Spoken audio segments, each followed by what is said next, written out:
Book 1, From Then to Now, Part 28. Several other children had stories to tell, but none of them were like Susan's. "Is there anyone else here that flies in their dreams?" I asked the class. About half the class raised their hands.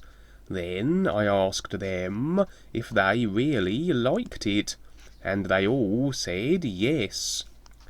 I seemed to be on to something. I could tell that as I was teaching them, I was learning so many things about myself. It was a wonderful afternoon, listening to everyone and what they had to share. I knew that there would be a lot of stories to tell while I was teaching at this school. Tomorrow is Friday, and all of you will be getting out of here early, I said. They immediately all cheered. It is a holiday weekend, and so you can all sleep late for several days, as they began to laugh. Tomorrow will be a short day, so if all of you want to, we can share more experiences. Before going to sleep, be sure and decide what you want to experience, I said. All of them agreed, and then I let them go. Susan wanted to stay for a while and talk.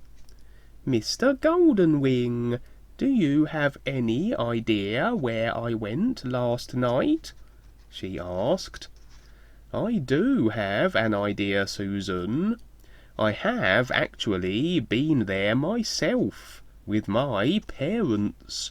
Just like you, I wondered what the place was called, and I was given the same answer.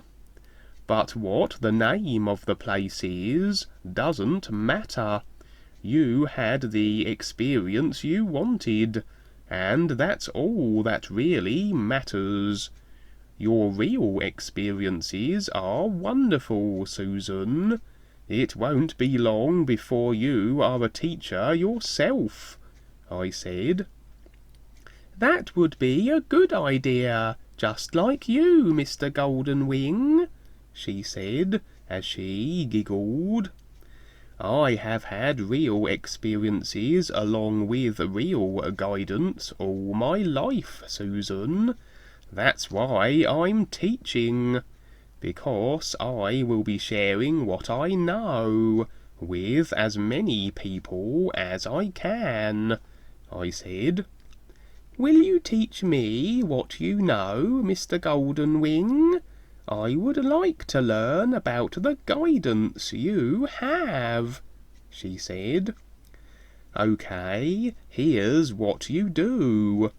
Tonight, just before going to bed, use the name Rebazar to make the connection to the real guides.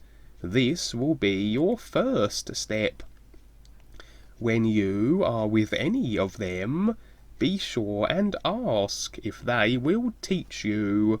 Then let them show you what you need to do to become more aware in your own life," I said. Susan was writing down everything that I was telling her. "I think I have the idea. I will try this out tonight and let you know what happened tomorrow. Thank you, Mr. Goldenwing," she said, and then gave me a kiss and went out the door. I sat there smiling about this little girl, and what a gem she is. There is something so remarkable about sharing the real value that life is with someone. It really centres you on the best parts of life.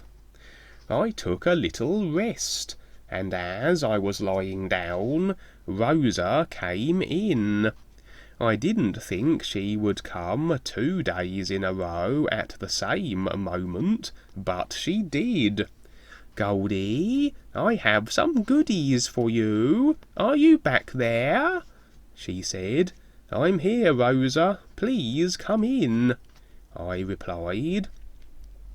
We sat and ate, and she told me all the funny things that went on while she was working. "I like coming to see you, Goldie. There are very few people that I can talk to who have an understanding of things like you. I'm a simple person too. That's how I was raised, and I like it. But so many of the people in this town are in love with their attitudes," she said.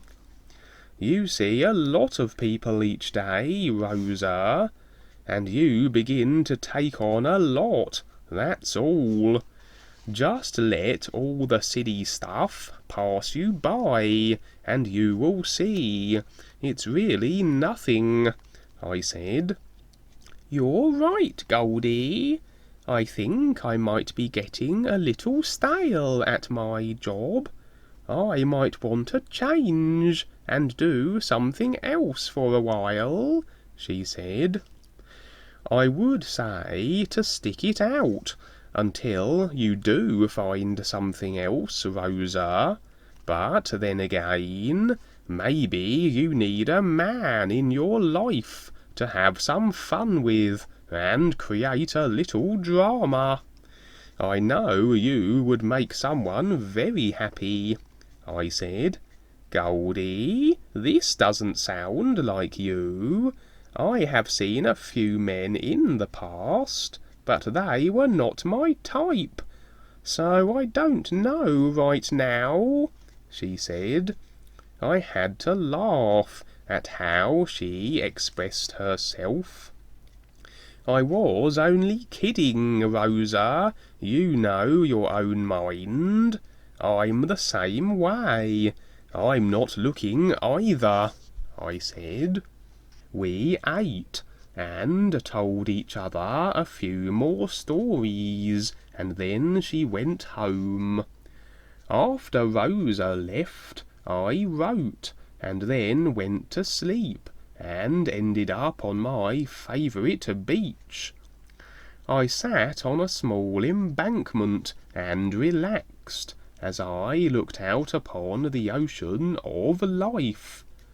The sea was rather calm, and the reflection from the sun was moving all about on the water. I never seemed to tire of this place. It makes my whole being feel alive and clean. As I was looking out past the horizon and losing myself in the endless sky, I suddenly heard a voice. "Goldie," she said. I brought my attention from where I was at within myself, and looked over to see Shiss, but this time she was with someone. It took me a few moments to recognize who it was, but finally I could see that it was Sonia. I immediately stood up and met them as they came up towards me. "Hello, Goldie, you remember Sonia?" she asked. I stood there for a moment and wondered what was going on. I never considered Sonia to come to the inner. "Sonia is not like Rosa, Goldie. She has known about this side for a long time, but kept it to herself. Sonia loves her sister so much that she did not want to interfere in any way about their relationship. She wanted to come and see you and tell you that she would be okay soon, said Shiss. Sonia walked forward and gave me a hug and then a kiss on my face. I was a little taken by her reaction and felt a bit awkward. "It's okay, Goldie," said Shiss. "You will need a good friend on the earth, and Sonia will be there for you." As I was about to speak, I felt someone pulling on my arm. "Mr. Goldenwing, wake up! The rest of the class will soon be here," said little Susan. I was trying to realize what was taking place, and then I did. "Oh my, I overslept, didn't I?" I said. "I'll go out and talk to the class so that you can get ready," she said as she giggled. "Great, thank you, Susan," I said. As I was dressing, I began to recall the experience with Shiss and Sonia. As I looked it over, I was a little puzzled at what was taking place. I could feel another change coming in my life. After a few moments, I walked out and greeted the class. "Good morning, everyone. It is always so good to see all of you. This has been a really good time for me during our first week together. I hope that I have brought something fun and beneficial into your lives also," I said, as I was still trying to adjust to being back on Earth. Then Susan stood up and said, "I think I can speak for all the class, Mr. Goldenwing. We have learned so much from you, and we are all very thankful for what you have shown us, and how kind you are." Then the class began to clap. I sat down and was a little taken by what the children expressed. After we shared some stories and laughter, I asked the children if they had anything to share.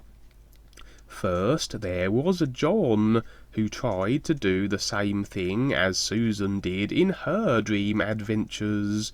Then he told his experience. "I first found myself outside of my house, and I was looking for some friends to play with. At that moment there was no one else around. Then a man came up and said to follow him, and he would introduce me to some new friends. The man was tall, with dark hair and a beard, and wore sandals. He led me along a narrow road that had big trees all around, and we soon ended up at the ocean. There were other children my age playing in the water and along the shore.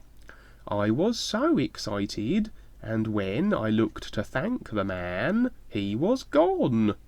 Then I went around and introduced myself to the other children and played with them for what seemed to be the longest time.